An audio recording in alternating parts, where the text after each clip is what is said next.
അപ്പോൾ നമുക്കിന്നേ ഫേസിലും ഹെയറിലും ഒക്കെ ഒരേപോലെ അപ്ലൈ ചെയ്യാൻ പറ്റുന്നൊരു സെറം ഉണ്ടാക്കിയാലോ.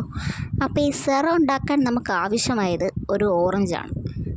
ഒരു ഓറഞ്ചല്ല, ഞാനൊരു 2 ഓറഞ്ച് എടുത്തിട്ടുണ്ട്. അപ്പം നമുക്ക് ഈ ഓറഞ്ചിൻ്റെ തൊലി ഒന്ന് പീൽ ചെയ്തെടുക്കണം. അപ്പോൾ പീൽ ചെയ്തെടുക്കണമെങ്കിൽ നമുക്കൊരു ഹെൽപ്പറെ ആവശ്യമുണ്ട്. സോ ഞാൻ എൻ്റെ ഹെൽപ്പറെ ഒന്ന് വിളിക്കട്ടെ.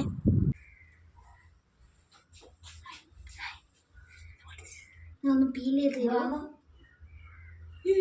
അപ്പം നമ്മൾ ഈ ഓറഞ്ചിൻ്റെ തൊലി പീൽ ചെയ്തെടുക്കുമ്പോൾ ശ്രദ്ധിക്കേണ്ടത്, നമുക്ക് ആ വൈറ്റ് പോർഷനും കൂടെ ചേർത്ത് വേണം പീൽ ചെയ്തെടുക്കാനായിട്ട്. അല്ലെങ്കിൽ നമുക്കതിൽ ഇച്ചിരി പാടായിരിക്കും പിന്നെ അങ്ങോട്ട് ചെയ്യാനായിട്ട്. എന്നിട്ട് അങ്ങനെ വൈറ്റും കൂടെ പീൽ ചെയ്തെടുത്തിട്ട് അതിൽ ആ വൈറ്റ് ഭാഗം നമ്മളങ്ങോട്ട് ചുരണ്ടിക്കളയും. അതായത് നനവുള്ള ഭാഗമില്ലേ, ഇത് നമ്മളങ്ങോട്ട് ആ വൈറ്റ് ഭാഗം ഫുള്ള് ചുരണ്ടിക്കളയണം. ഇനി നമുക്കിത് ഉണങ്ങാൻ വെക്കണം. ഉണങ്ങാൻ വെക്കാമെന്ന് വെച്ചാൽ ജസ്റ്റ് ഒന്ന് വാടി കിട്ടിയാൽ മതി കേട്ടോ. അങ്ങനെ നമുക്ക് ചെറുതായിട്ടൊന്ന് ഡ്രൈ ആയി കിട്ടിയിട്ടുണ്ട് കേട്ടോ. ഇനി നമുക്കിത് എടുക്കാം.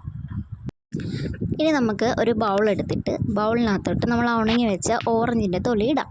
അതിനുശേഷം നമുക്കൊരു റോസ് വാട്ടർ നമ്മൾ മേടിക്കുമ്പോൾ പാരബൻ ഫ്രീ ആണോ എന്ന് നോക്കണം. അതുപോലെ എല്ലാ സ്കിൻ ടൈപ്പിനും പറ്റുന്നതാണോ എന്നും കൂടെ നോക്കിയിട്ട് വേണം ഉപയോഗിക്കാൻ.